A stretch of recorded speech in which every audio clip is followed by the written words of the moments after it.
Sangyong et les concessions Van Lindert, Plombières et Zurbrode, partenaires de Vedia lors de la foire agricole de Batis.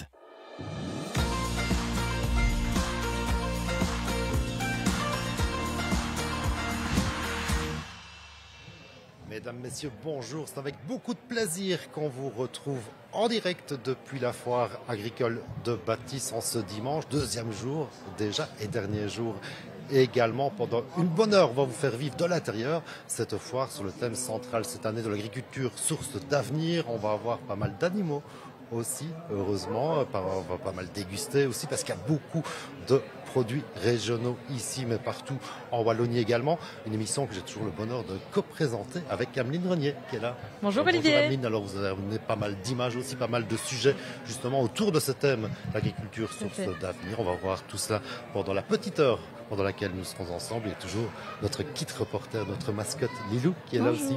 Bonjour Lilou, alors toi aussi, tu as fait pas mal de reportages avec des animaux, mais pas seulement, on va voir tout cela dans quelques instants. Mais notre premier invité, c'est le directeur de la foire agricole de Batis, Benoît Wiesen. Bonjour Benoît.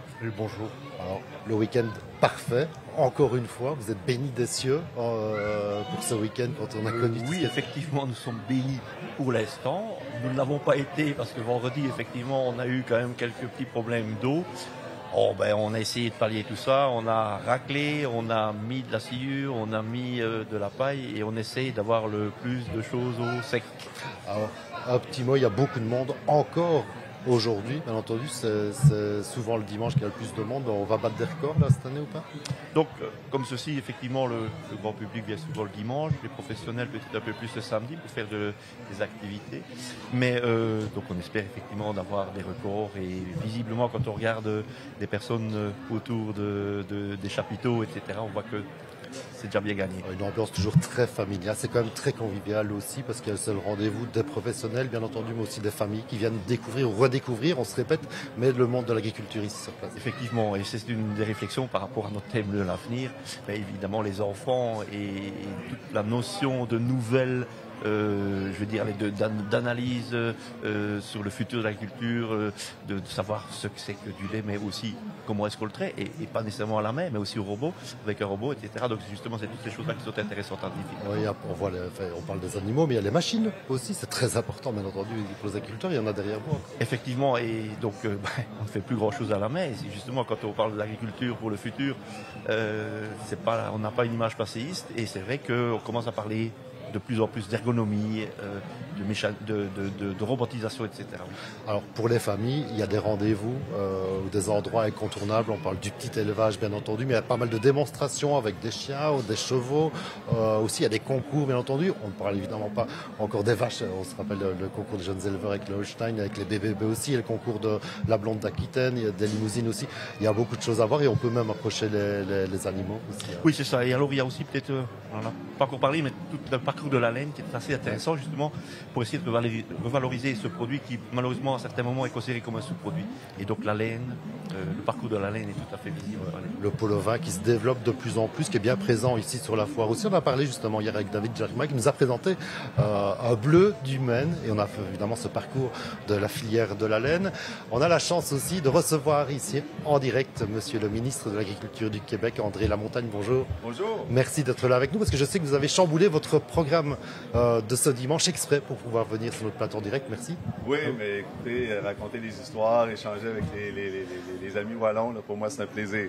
Alors, il y a beaucoup de collaborations avec le Québec depuis longtemps, ici avec la foire agricole. C'est pas seulement de la collaboration, c'est de l'amitié qui s'est développée au fil des éditions, non? Ben, écoutez, l'amitié québéco-wallonne, ça remonte à la délégation du Québec il y a plus de 50 ans qu'on a installé à Bruxelles, mais aussi depuis 40 ans.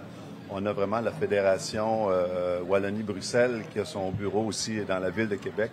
Et puis cette collaboration-là s'inscrit dans plusieurs vocations, si on veut, de nos différents ministères et tout ça, mais c'est une belle histoire d'amitié. Oui, Benoît Wiesen, juste il y a quelques minutes, vous me disiez aussi que c'est un peu le Québec qui vous avait inspiré, notamment pour le concours des jeunes éleveurs. Effectivement, donc il y a quelques années, donc il y a un Québécois qui travaillait chez nous.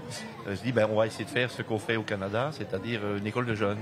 Et en Batis, en fait, on a fait la première école européenne de jeunes. Et donc, en fait, le Québec nous a donné c'est un petit bébé. Et voilà, X années plus tard, on voit que le bébé maintenant est parrainé par le ministre. Et alors, pour la petite histoire, Donc le juge actuel, c'est un Canadien, donc Québécois, pardon, qui est en train de juger. Et il me dit, écoute, je dois venir en Belgique pour voir le ministre, mais j'ai quelque chose à lui dire.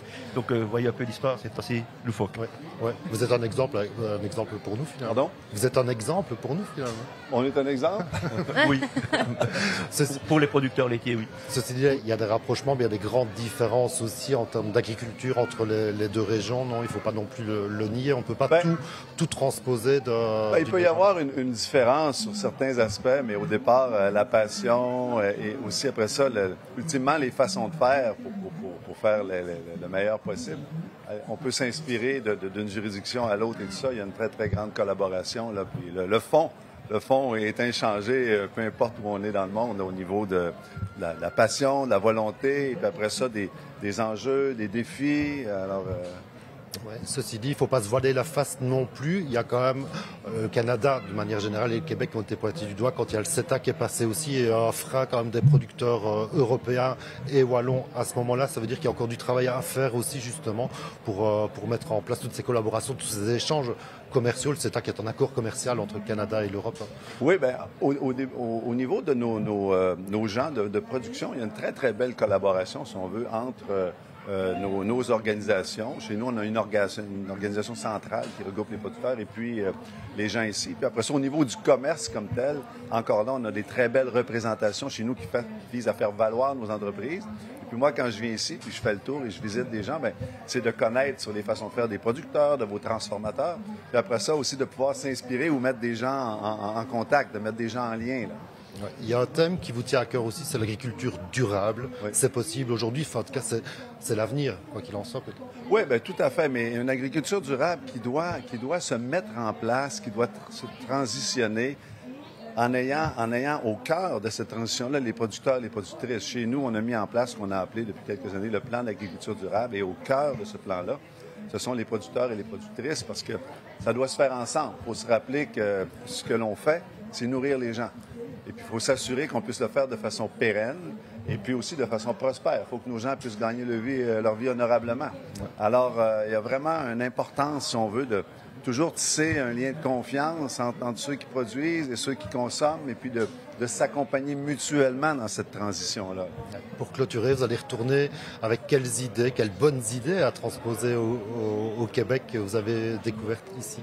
Bien, écoutez, ici, j'ai vu des gens, je suis allé à la ferme à l'Arbre de Liège, où encore là, c'est une production biologique complète, l'épicerie, le restaurant, les productions et tout ça. J'ai vu des transformateurs. En même temps, j'ai rencontré d'autres entreprises, mais aussi de vos dirigeants politiques. Et puis, je reviens avec des inspirations au niveau des entreprises, mais je reviens aussi avec la certitude que vos défis sont les défis qu'on retrouve chez nous quand on parle d'agro-environnement, quand on parle de la relève, quand on parle de l'accès aux fonciers. Alors, j'ai bien écouté ici un peu comment les gens abordent et font face à ces défis-là.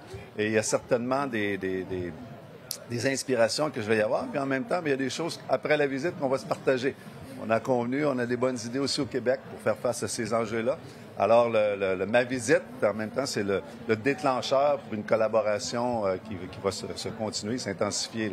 Merci à vous, Monsieur le ministre, d'avoir fait le petit détour par notre studio. On le voit que la convivialité est présente aussi au Québec et chez nous. Merci, bonne Wisan et bonne dernière journée de foire agricole, parce que je vous présente aussi Lilou, Monsieur le ministre, qui est notre kit reporter depuis 2 ans. Alors, elle pose un regard un petit peu faussement naïf sur l'agriculture de manière générale.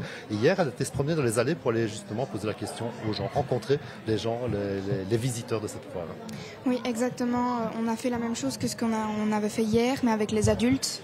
On en a croisé quelques-uns qui ont bien voulu nous répondre et ils étaient plutôt doués. Voilà, une manière aussi de demander au grand public s'il connaît bien le monde de l'agriculture. Auriez-vous voulu être agriculteur ? Oui, pour être avec les animaux. Non, ça doit quand même être cool parce qu'on est toujours avec les animaux et on s'occupe des plantes et c'est quand même cool ça. Oui, mais bon, vouloir c'est une chose, après pouvoir c'est une autre chose. Pourquoi pas, même si le métier que j'aimerais faire me plaît très bien. Pas vraiment, non, je ne vois pas avoir ce mode de vie. Non. Oui. Pourquoi ?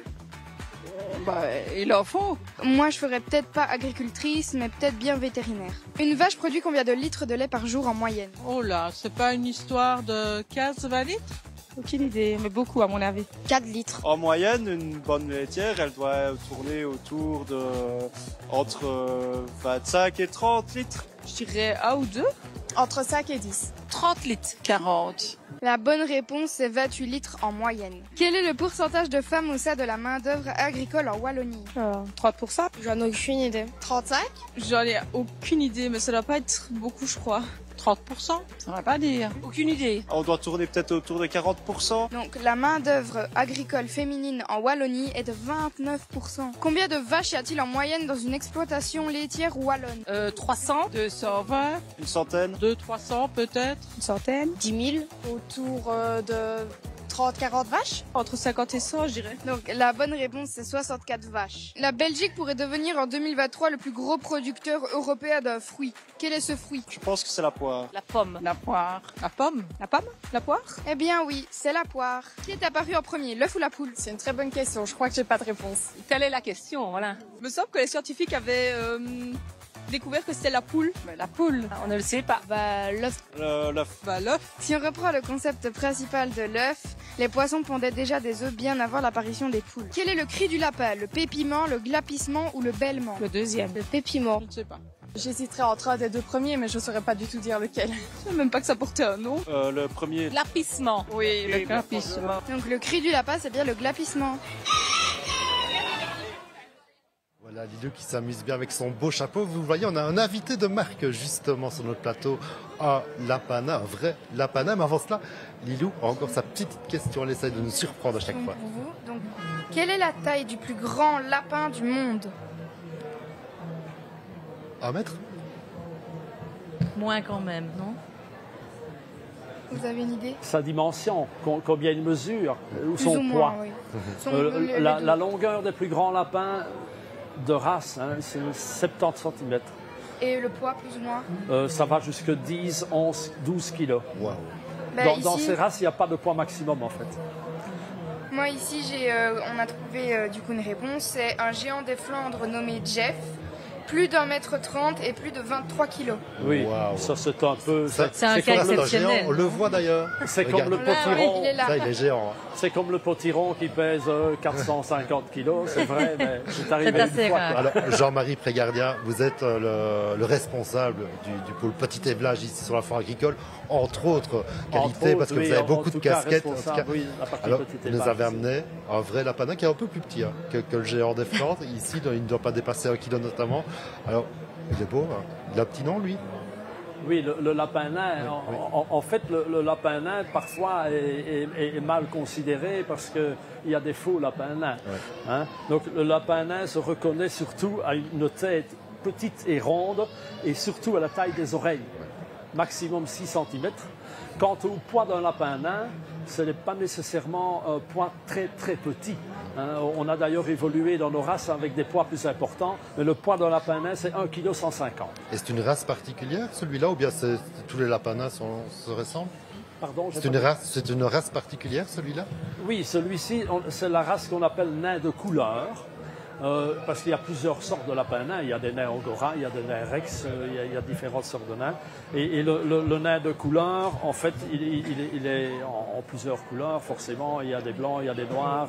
Cette couleur-ci, par exemple, c'est ce qu'on appelle la couleur martre, c'est-à-dire un martre bleu.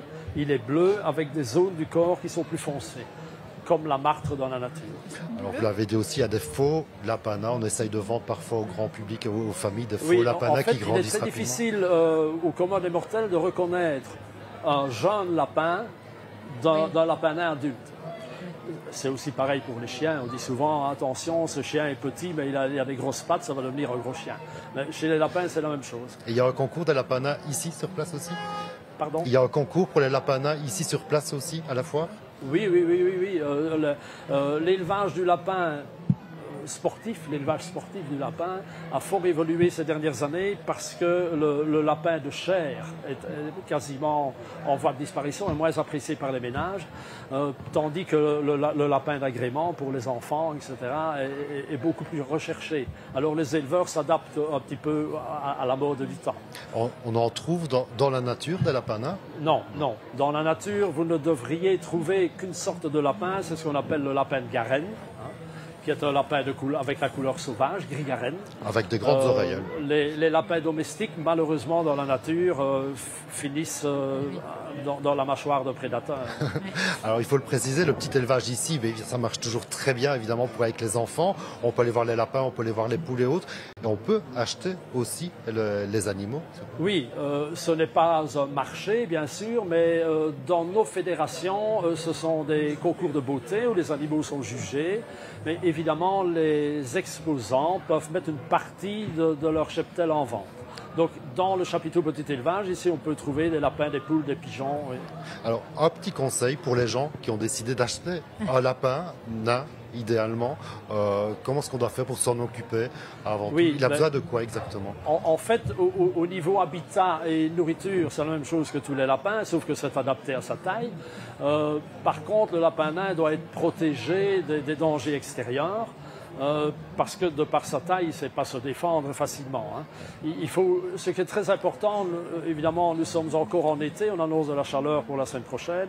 Le lapin est un animal qui ne résiste pas très bien à la chaleur parce que c'est un animal qui ne transpire pas. Donc la seule façon pour lui d'évacuer l'excès de chaleur, c'est en accélérant sa respiration et en se servant de ses oreilles comme radiateur, si je puis dire. Mais justement, le lapin nain a des petites oreilles, donc il est très sensible à l'excès de chaleur. Et il est très calme, mais j'ai l'impression que Lilou va repartir avec. Ah oui. Tu avais une question à poser? J'ai une petite question. Est-ce qu'il va aussi vite que les lapins normaux, de taille normale? Est-ce qu'il va aussi vite que les lapins normaux? Aller vite, c'est-à-dire se déplacer vite? Oui. Non, évidemment. Hein. Tous les animaux se déplacent en fonction de la taille de leurs membres. Donc, mais ce sont des lapins, vous voyez, qui sont très, très calmes. Hein. Donc il irait moins vite que les lapins normaux? Oui, oui. Maintenant, si vous le mettez par terre, il va évidemment se déplacer. Et si vous lui faites peur, il va courir, hein, ça c'est sûr. Merci Jean-Marie Prégardien de nous avoir fait découvrir ce lapin qui est magnifique. Je peux dire, je m'y connais un tout petit peu en lapin nain, je peux vous dire qu'il est vraiment très très bon. Et il était presque à croquer, mais c'est au sens figuré du terme. Alors on revient au thème central de cette foire agricole qui est l'agriculture source d'avenir, avec l'agriculture un peu autrement. C'est le thème du sujet que vous avez été tourné il y a quelques jours. C'est ça, donc c'est Farm for Good. Alors Farm for Good, c'est une coopérative qui vient en aide aux agriculteurs en proposant un suivi individuel et un suivi collectif. Alors moi, je suis allée rencontrer Jean-Pierre. Jean-Pierre, il a une ferme à quelques kilomètres d'ici et il a intégré le réseau en 2020. Il a accepté de nous partager son expérience.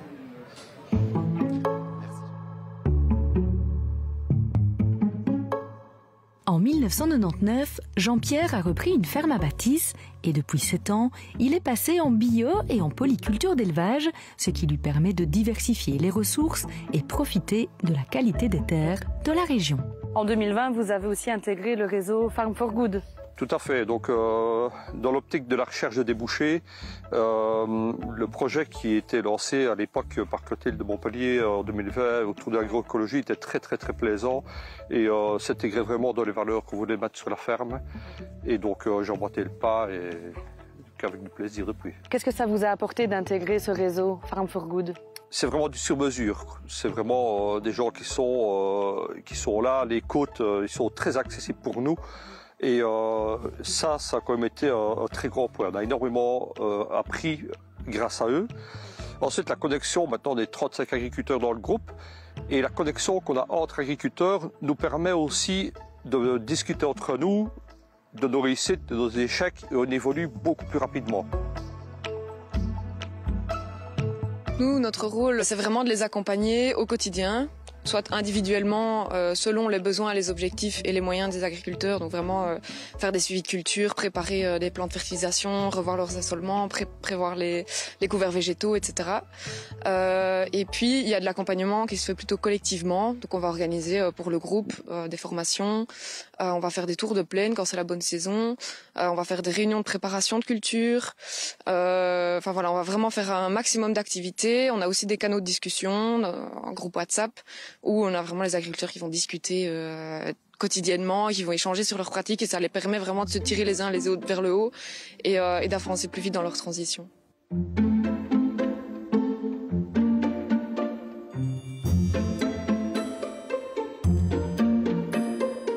coopérative a été créée là ici au début du mois de juillet 2023 et elle a vraiment pour but de structurer et consolider des alliances fortes entre des transformateurs alimentaires et des agriculteurs en transition vers l'ABC. L'ABC, donc c'est l'agriculture biologique de conservation des sols.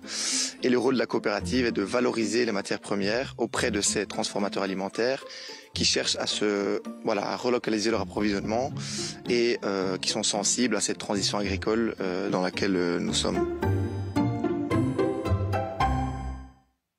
Voilà, et on le disait tout à l'heure avec le directeur de la foire agricole, il y a beaucoup de choses encore à faire et à voir encore ce dimanche après-midi, notamment évidemment avec des chevaux aussi, il y a des démonstrations particulièrement impressionnantes à Mine. Donc hier, moi je suis allée me balader au cœur de la foire et j'ai vu de la voltige équestre. Donc comme on peut le voir, ce sont des jeunes sur les chevaux. Alors ce n'est pas seulement monter à cheval, il y a aussi quand même toute une compétence, donc des figures artistiques, c'est principalement de la gymnastique. Et en fait, il n'y a qu'un seul club de voltige équestre ici en Wallonie, c'est le club d'Aubel. Alors là, on voit que le cheval il est au pas, c'était pour des raisons de sécurité, mais pendant les entraînements, évidemment, les chevaux vont aussi au galop. C'est impressionnant. Hein. C'était vraiment beau à voir, les jeunes ont tout donné. Le cheval aussi était évidemment très important. La longeuse a un rôle à jouer. Donc ils ont vraiment bien fait ça et ils sont encore présents évidemment aujourd'hui sur la foire. Oui, des chevaux qu'on peut approcher aussi parce qu'il y a pas mal de races aussi qu'on peut voir, pas seulement évidemment pour les démonstrations, mais des races très particulières qu'on peut approcher aussi et avoir plein d'explications aussi avec leurs propriétaires. Bien entendu, les chevaux, c'est un monde que tu connais bien toi, Lilou? Oui, exactement. C'est vrai? T'es fan des chevaux? Tu montes toi? Oui, je monte à cheval. Ouais. Et tu montes même dans les carrosses, si je puis dire, parce que tu as été faire une petite démonstration d'attelage, de maniabilité. Aussi, il y a des démonstrations. Vous pouvez d'ailleurs aller vous promener avec des attelages ici sur la foire agricole. On va revoir ça en images, le reportage toujours bien sympa de Lilou. Ici, on est à Sèvres, chez Michel Brose, et il va nous livrer quelques secrets de l'attelage. Je te présente Vicolt. Bonjour. C'est un poney par arabe qui a 20 ans. Oui. Il fait semblant d'être nerveux, mais c'est un brave comme tous. Il faut pas croire. C'est un gentil. Là, on va lui mettre la sellette. C'est comme une selle, mais beaucoup plus petit. Oui. On va lui mettre le reculement. C'est pour empêcher, si tu veux, parce que ça, on l'attache à la voiture. On l'attache à la voiture, et c'est pour empêcher que la voiture ne vienne contre le poney. Oui. Et ça, c'est une queutière. Ça, c'est la queutière, oui. Donc voilà le poitrail. Maintenant, il y a deux solutions. Il y en a qui enfilent le poitrail par la tête. Oui. Et moi, j'aime bien de le mettre comme ça en passant par autour du cou. Oui. Et alors ça, il n'aime pas parce qu'il a quelque chose dans la bouche? Oui, mais tout ça, voilà, maintenant il ne dit plus rien. Mais... Et ici, donc ça, c'est pour... ça sert à quoi? C'est les olières, c'est pour pas qu'il voit, il ne voit pas, comme ça, il ne voit pas derrière. Comme ça, il ne voit pas... Il ne voit pas la calèche. Est-ce que vous pouvez considérer l'attelage comme un métier ou pas du tout? Mais dans le temps, c'était un métier parce qu'on s'en servait. On s'en servait pour aller livrer le lait, livrer le pain, tout ça. Ouais. Maintenant, il y a encore des métiers, je veux dire, des bardeurs, mais c'est un des seuls métiers qui reste encore, je veux dire, pour le cheval, ou sinon, maintenant, c'est plus de l'amusement. Donc ici, les barres en métal vont aller sur le cheval, j'imagine? Voilà, ça ce sont les bras. Il y en a un qui va de chaque côté du cheval. Ok. Voilà. Et c'est ce qui va permettre, je veux dire, de faire tourner la voiture. Oui. Non, tu vas monter sur la voiture. Ouais. Non, gamin. Pas bouger. Doucement. Ouais.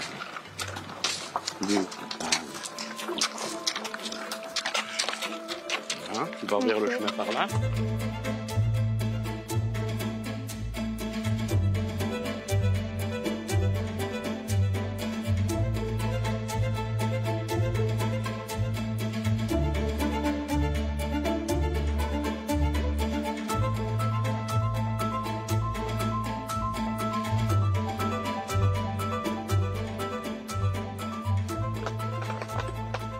Ici, on est à combien de km/h à peu près? Et là, on est à 11, 12, 13, 14, 15. On est à 16, 17. Tu vas ralentir maintenant. Doucement. Marcher. Marcher. Oh là. Oh là. Donc vous serez sur la foire, vous? Oui, je suis sur la foire les 3 jours. Oui. Et voilà, je travaille un peu dans le cuir, donc je serai sur la foire avec des ceintures, des porte-clés, tout ça, je veux dire. Ok, oui. Pour mon activité après journée. En tout cas, merci pour la balade. Sans problème. C'était très bien. Non, on va déshabiller le poney. Ok. On pourra le remettre dans la prairie. Ok, ça va. Allez. Je vois Lilou, tu t'amuses bien toi quand tu travailles pour nous. Hein. Oui, franchement, oui, c'était très bien. Alors il faut préciser, tu as fait tout toute seule. Oui. Directement, tu as pris les rênes, tu as mené le cheval toute seule. Oui, il m'aidait en étant derrière, mais c'est vrai que j'ai fait toute la balade toute seule. Oui, C'est que tu écoutes bien. oui, c'était très bien. Et tu connais bien les chevaux aussi. Oui. Alors vous avez vu, on a changé un tout petit peu de décor parce qu'on a invité Philippe Mattard, le directeur général de l'APAC W, l'agence wallonne de promotion d'une agriculture de qualité qui nous a apporté évidemment des produits. Bonjour Monsieur Mattard, bienvenue. Bonjour, surtout, merci de m'accueillir. Vous êtes toujours bienvenu quand vous apportez ces produits à déguster. Qu'est-ce que vous avez amené ici? Qu'est-ce qu'on peut déguster? Alors je vais commencer dans l'ordre. Je vais peut-être terminer par le milieu, mais ici vous avez des gaufres au fromage de Herve et au jambon d'Ardenne. Et la farine qui compose les gaufres est une farine locale. C'est de la farine Verogui. Ce sont des céréales alimentaires locales, ce qui n'est comme pas extrêmement fréquent encore en Wallonie, mais qui est appelé à se développer. Donc on a vraiment un beau produit local. Et puis on a des pâtes. Les pâtes, elles sont produites localement également. Ce sont des pâtes Belgrain, céréales locales, prix juste, bio. Et elles sont agrémentées de légumes de saison, locaux évidemment. Donc on est vraiment dans un panier de produits locaux. Et puis, le plateau fromage et salaison qui vous est proposé également, ce sont des produits locaux, ce sont des salaisons locales, des salaisons qui viennent des Ardennes, qui viennent également de la région ici, du fromage de brebis, de chèvre, du fromage de vache également. Donc il y en a vraiment pour tous les goûts, ce qui prouve qu'on peut vraiment trouver tout ce que l'on souhaite, tout ce que l'on aime au niveau local. Alors je vois qu'il y a des verres aussi, un jus de pomme qui a été servi pour Lilou et du vin pour nous. Ah oui, alors là c'est le produit évidemment dont il est le plus amusant de parler. Alors ce vin il est extraordinaire. C'est un vin qui vient ici, c'est un vin du pays de Herve. Il est produit à partir du cépage Solaris. C'est un cépage d'origine allemande. Et ce vin du pays de Herve en fait, c'est un vin grâce au Solaris qui a un côté floral, un côté fruité, mais qui a une certaine finalité saline dans la longueur. Et ça, c'est vraiment intéressant parce que il est à la fois fruité, mais il a une pointe de minéralité à la fin. Moi, personnellement, c'est un vin que j'adore, qui est vraiment extrêmement bon. Vous permettez que je prenne un petit peu d'avance? Allez-y, je vous en prie. On peut même porter un toast avec ce vin délicieux. À votre santé. Le jus de pomme, j'ai oublié d'en parler, c'est un jus de pomme qui vient de Verger, de la région. À votre santé, qui vient de la région de Herve, il vient de Sonqueux. Et voilà, c'est aussi évidemment un produit purement local et de toute grande qualité. Est-ce qu'on peut dire qu'il n'y aurait pas de foire agricole sans la PAC W? Alors, je pense que le rôle de la PAC W est évidemment de donner une visibilité à tous ces produits de qualité, parce qu'on a une dynamique économique rurale en Wallonie avec la moitié du territoire qui est lié à l'agriculture. C'est vraiment important qu'on respecte cette dynamique économique et que l'on permette également à l'agriculture de jouer le rôle qui est le sien et qu'elle joue déjà. Il ne faut pas l'oublier, au-delà de l'incompréhension parfois que l'on a à l'égard de l'agriculture, c'est une incompréhension injuste. L'agriculture est le premier partenaire de l'environnement, du développement durable, et c'est ce qu'elle fait du reste. Et nous, notre rôle, c'est de démontrer aux consommateurs qu'en étant partenaire en tant que consommateur, eh bien, ils jouent un rôle de défense, de soutien à l'agriculture. Moi j'ai deux infos à vous donner. Je vois que Lilou patiente parce qu'elle a envie de se jeter sur les plats. C'est notre testeuse officielle, hein, je peux vous le dire. Et je peux vous dire aussi que toute l'équipe aussi en régie est impatiente d'avoir une petite coupure pour pouvoir aussi venir déguster. Mais je vous dis, pour vous, c'est quand même très sympa comme job, donc de mettre tous ces produits en valeur, de pouvoir les distribuer, de faire connaître, de pouvoir en parler, de pouvoir les goûter aussi. Oui, parce tout à fait. Il faut et pas... j'espère qu'on va les goûter ensemble maintenant, mais effectivement, c'est un job passionnant. Je suis à la PAC W, directeur général depuis 2016. Bon, je ne vais pas vous dire que le boulot n'engendre jamais de difficultés, mais en tout cas, je reconnais que moi, j'ai vraiment le privilège de faire la promotion des produits locaux. J'ai le privilège d'être en contact régulier avec les agriculteurs, avec des producteurs passionnés, de prendre leur défense. J'avoue que c'est un privilège que j'ai au quotidien et c'est un choix que j'ai fait en 2016 et je ne regrette pas. Est-ce qu'on oserait dire qu'il y a un produit que vous préférez plutôt qu'un autre? Alors je les adore tous, j'ai envie de vous dire, j'adore le vin, mais j'ai toujours adoré le vin. Et le fait qu'il y ait aujourd'hui du vin wallon de grande qualité, c'est quelque chose évidemment qui me passionne. Mais l'ensemble des produits, savoir qu'aujourd'hui il y a une filière de céréales alimentaires qui permet de produire des pâtes alimentaires avec de la farine locale, c'est quelque chose qui moi me passionne profondément. Le fait, et c'est la même chose pour les gaufres, ce sont des céréales alimentaires, c'est du jambon d'Ardenne, c'est du fromage de Herve, la seule AOP fromagère de Belgique, c'est quelque chose de passionnant. Tous ces produits, je les aime. Alors dire est-ce qu'il y en a un que j'aime plus que les autres, franchement, j'ai vraiment du mal à le dire. Encore une fois, la bouteille est tout près de moi, j'adore le vin, j'adore en parler, mais j'adore également parler du fromage et démontrer que lorsqu'on parle de fromage de brebis en Wallonie, eh bien, on a des produits qui sont comparables, sinon même bien meilleurs que ceux qu'on peut trouver au-delà des frontières. Ceci dit, il faut les faire, ces produits, il faut avoir le savoir-faire et le rôle de la PAC W, c'est de le faire savoir aussi. Oui, nous sommes une agence de communication de service public, c'est clair, on a un rôle de service public. Nos usagers, c'est qui? Ce sont les producteurs que l'on soutient en termes de visibilité, de marketing, de communication, mais ce sont aussi les consommateurs que l'on informe et que l'on sensibilise à la nécessité de consommer local. C'est le but de la charte Je cuisine locale et j'invite l'ensemble des téléspectateurs, auditeurs d'aller sous le chapiteau de la PAC W, signer cette charte Je cuisine locale. C'est un engagement à consommer local, à consommer durable, à consommer de saison et avoir un comportement de consommation vertueux, responsable à l'égard des produits. Ce n'est pas du protectionnisme économique, c'est vraiment un comportement vertueux. On n'est pas protectionniste, on veut simplement sensibiliser les consommateurs au fait qu'il y a des produits locaux de grande qualité chez eux et qu'il est pertinent de les privilégier simplement en faveur de l'environnement et en faveur du respect de cette superficie importante que constitue l'agriculture en Wallonie. Je peux vous dire qu'on va faire un bon sort à ces plateaux qui sont là. Merci beaucoup, Philippe Mattard, d'être venu. Bon, on travaille encore parce qu'il y a encore beaucoup de choses aussi à faire connaître, comme on le disait tout à l'heure. Avec un immense plaisir. Produits régionaux, merci à vous. On revient à notre thème central, comme on le disait tout à l'heure, l'agriculture, source d'avenir. C'est le thème de cette 33e foire agricole, avec l'agriculture autrement, on en a parlé tout à l'heure, mais de l'agro-agriculture aussi, ou de l'éco-agriculture, je ne trouve plus mes mots.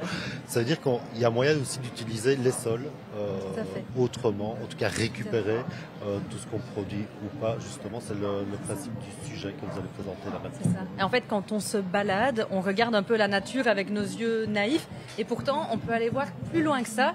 Et Valbium va nous aider à découvrir tout le potentiel que nous offre la nature. Notre territoire est une vraie richesse, mais nous avons tendance à regarder la nature avec nos yeux de citoyens. Pourtant, si l'on regarde d'un peu plus près, eh bien on découvre tout le potentiel de la nature. On est dans une grande région d'élevage, production laitière, et donc c'est de nouveau le même phénomène. On voit les prairies, mais on n'imagine pas le potentiel qu'il y a derrière. On peut récupérer les effluents d'élevage. C'est quoi les effluents? C'est les urines, c'est les déjections animales en sens large, et de quelque chose qui n'est pas forcément très attractif, en fait, on n'imagine pas le potentiel énergétique qui est derrière. On peut l'exploiter pour en faire du gaz, hein, ça s'appelle la biométhanisation, où en fait on va produire un gaz renouvelable et local qui est totalement décarboné. Et en plus de ça, c'est que si on traite cette matière, on va en produire un engrais. Alors évidemment, aujourd'hui, l'engrais, c'est les déjections animales qui sont remises sur les prairies, mais dans certains cas, en fait, on peut les transposer pour les mettre également sur les champs. L'ASBL Valbium a pour mission de promouvoir la biomasse, c'est donc tout ce qui touche au végétal, et avec le temps, l'ASBL s'est aussi développée sur l'ensemble de l'économie biosourcée. Quand on voit une haie, on ne voit pas qu'on peut en faire du combustible, on ne voit pas qu'on peut faire des biomatériaux, et encore moins des molécules. Et donc, en fait, c'est de prendre connaissance de ce potentiel-là pour inciter des entrepreneurs à mieux valoriser le potentiel de notre territoire.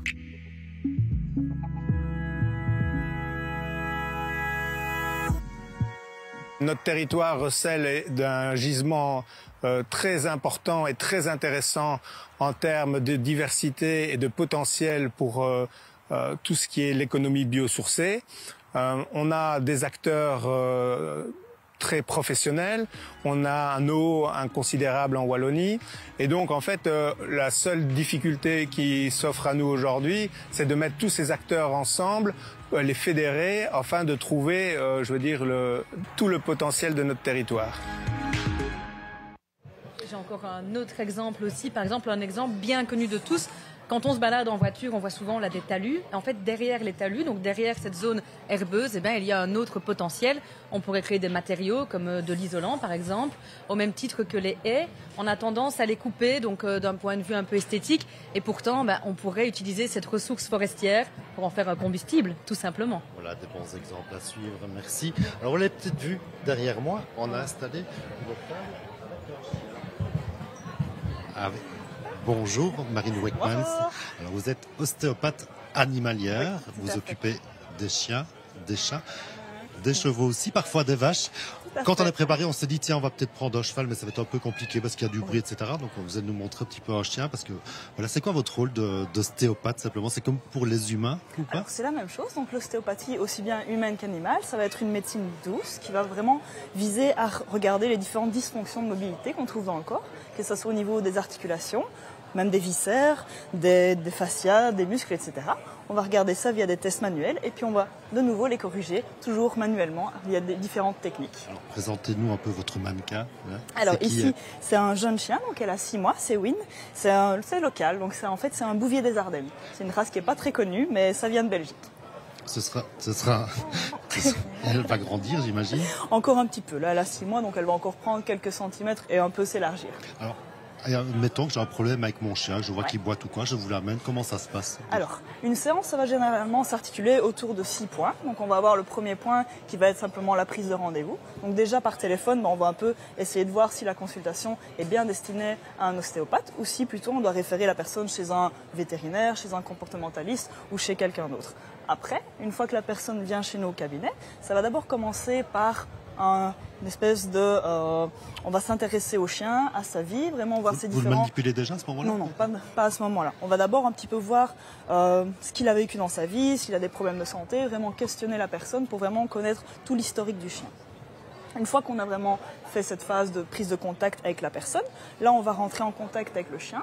On va commencer un petit peu à lui faire un premier bilan de santé, entre guillemets. On va vérifier qu'il va être apte à la consultation. Il faut les chiens qui se laissent faire aussi.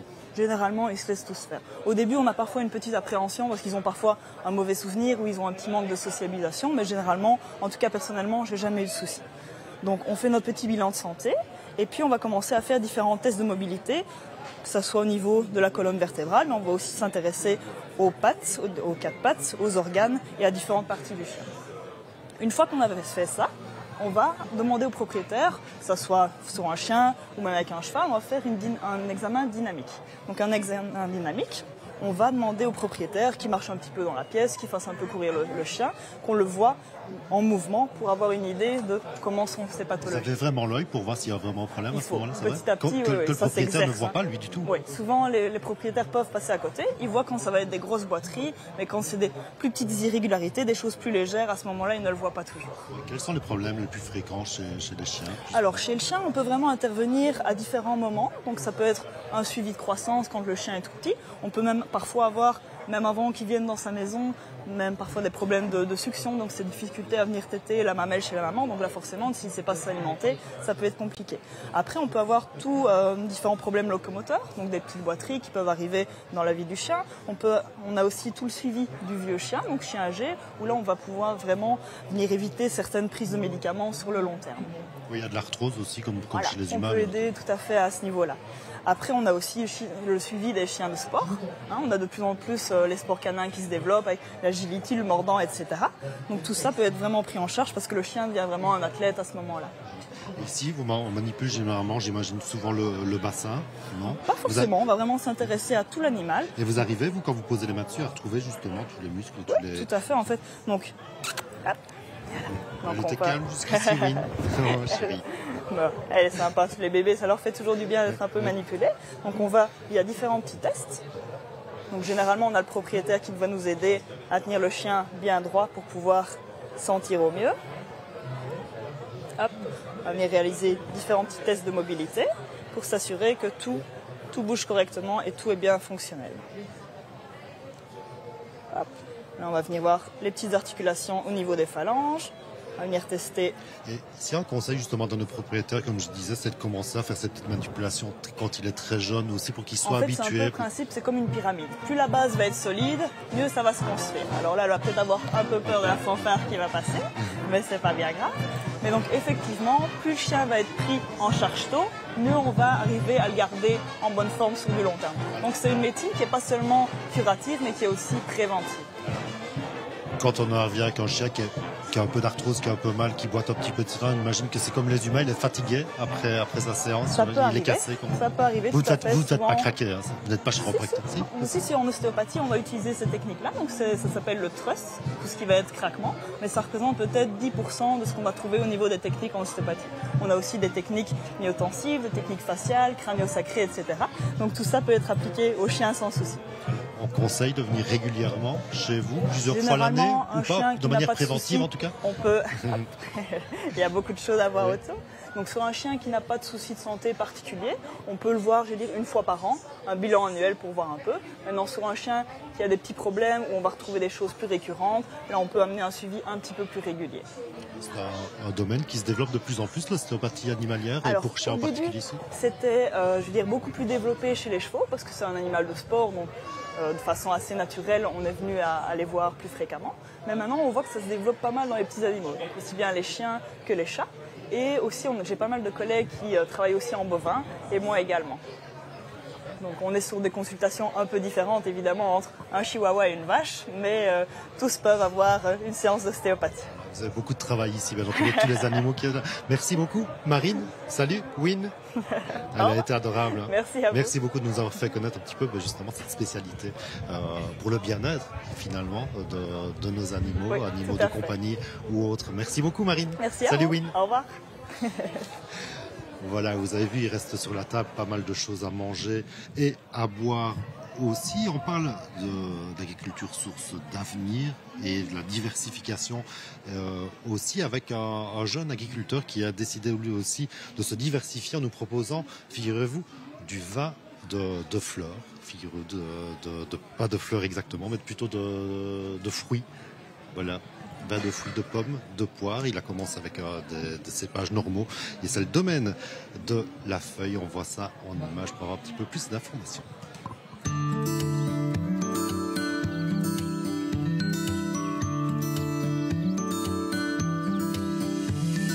Un jour, l'idée est venue de planter quelques pieds de vigne ici dans le jardin à l'arrière pour simplement faire une petite cuvée privée pour la famille ou pour les amis. Puis très vite, on a eu envie de vouloir un petit peu se diversifier, faire des tests au niveau des vins de fruits notamment, en attendant la cuvée de réserve, parce qu'il faut savoir qu'il faut au moins 3 ans pour que les vignes puissent porter. Donc du coup, on s'est entraîné sur les pommes et les poires pour pouvoir avoir un jus qui était prêt assez vite pour pouvoir commencer les fermentations et faire nos tests. De là, on en est venu à un produit de pommes et de poires qu'on a toujours dans notre gamme aujourd'hui.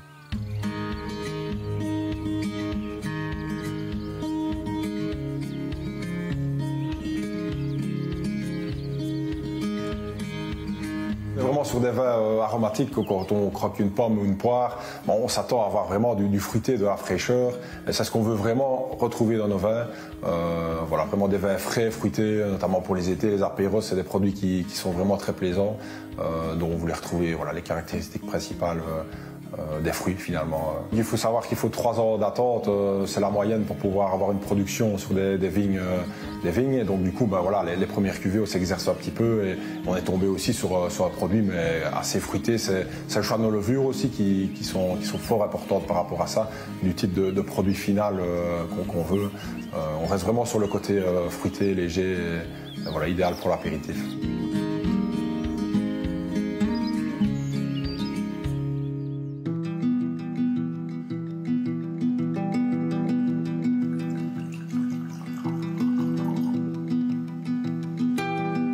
est quand même sur 9 mois, c'est la moyenne générale d'une production de vin. Donc en 9 mois, il y a diverses étapes qui sont faites. Notamment on part de la fermentation, mais du pressage des fruits juste avant, des soutirages, de la mise en bouteille, de l'étiquetage. Donc il y a pas mal de travaux qui sont effectués tout au long finalement de l'année. Et donc c'est vrai que de se retrouver entre amis, en famille, ça donne une occasion aussi de participer à tous ces travaux-là et de continuer à trouver ce côté un petit peu festif et social finalement dont on retrouve le vin, l'occasion de déguster les vins ensemble, les assemblages aussi notamment, de participer à tout ça, au choix des assemblages finaux, avant la mise en bouteille et ce genre de travaux.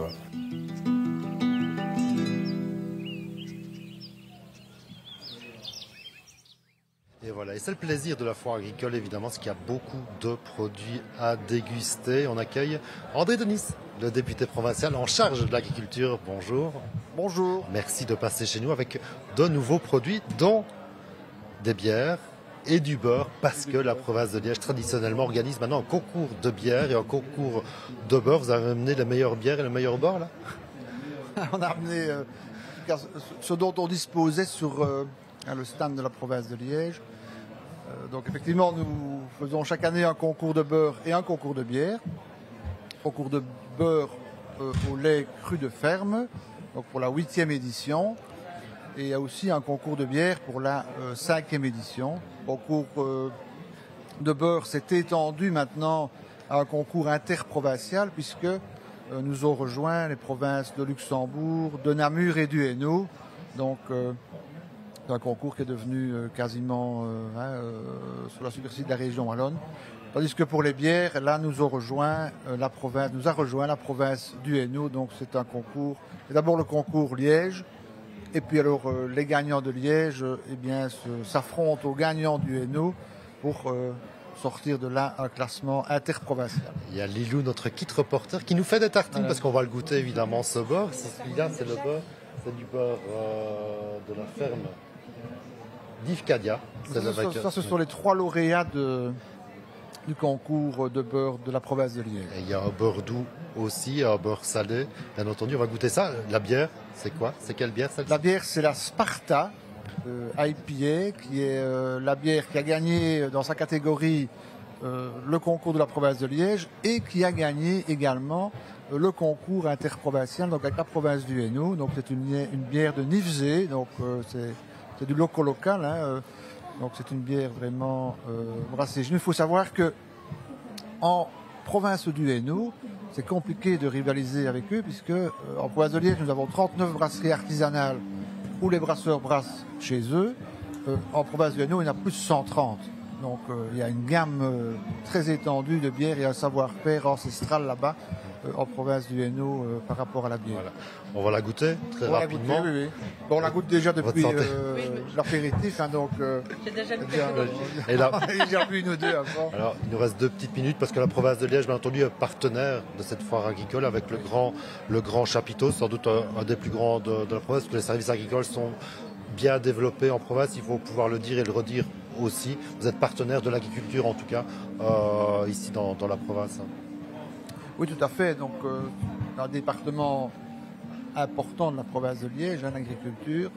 Donc, nous sommes présents sur la foire de Bâtisse, évidemment, avec un chapiteau, avec nos services agricoles, également avec nos ASBL agricoles, puisque nous avons aussi des ASBL provinciales qui s'occupent d'agriculture, donc notamment l'ASBL Promogest et l'ASBL VGMA. L'ASBL Promogest s'occupe de la promotion de l'agriculture, mais aussi de l'encadrement des circuits courts. Nous avons une série de petits producteurs que nous encadrons, et aussi avec l'accompagnement de nos laboratoires. Donc ça, c'est quelque chose que nous avons mis en place depuis un certain temps. Une centaine de producteurs locaux que nous encadrons. Et maintenant, nous avons eu la capacité, l'opportunité d'entrer avec un certain nombre de producteurs dans les cantines scolaires depuis l'année passée. Donc c'est quelque chose d'intéressant pour eux aussi, puisque ça étend leur possibilité de vente. Moi, je peux pas m'empêcher, j'ai mon verre en main. D'accord. Il faut vraiment que je regoute encore à votre santé. Mais bienvenue, comme je disais tout à l'heure, avec le directeur général de l'Impact W. Vous êtes toujours bienvenue vraiment sur le plateau quand vous apportez ça. On va goûter le beurre ici dans quelques instants aussi, dès qu'on aura coupé les caméras, parce qu'à un moment, il va quand même falloir un petit peu qu'on soit un peu plus discret, en tout cas sur antenne. Mais je continue à goûter. Santé. Santé. Et je comprends pourquoi elle a terminé première. Alors, André Denis, député provincial en charge de services agricoles à la province de Liège, merci d'être passé sur notre studio. Merci Lilou, notre kit reporter, notre mascotte aussi pour avoir tous ces reportages. J'espère que tu t'es bien amusé avec nous. Oui, beaucoup. Tu reviendras l'année prochaine? Oui, avec plaisir, si je peux. Merci Ameline Renier d'avoir participé aussi grandement à cette émission. Avec plaisir. Alors, merci aussi à toute l'équipe. Là derrière, il y a Jean-François, il y a Arnaud, il y a Thibaut, il y a Étienne, il y a Jessie qui est à la caméra aussi. Et puis vous l'avez vu peut-être derrière moi, parce que c'est derrière moi, c'est évidemment la fanfare de la foire agricole. On va terminer en musique parce que la foire agricole, c'est une fête aussi. Ce n'est pas seulement une rencontre entre professionnels et le grand public, mais c'est aussi une fête qu'on vous invite à découvrir ici à Bâtisse encore tout ce dimanche après-midi. Merci beaucoup de nous avoir suivis sur vos médias de proximité et à très bientôt.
Sangyong et les concessions Van Lendert, Plombières et Zurbrode, partenaires de Vedia lors de la foire agricole de Bâtisse.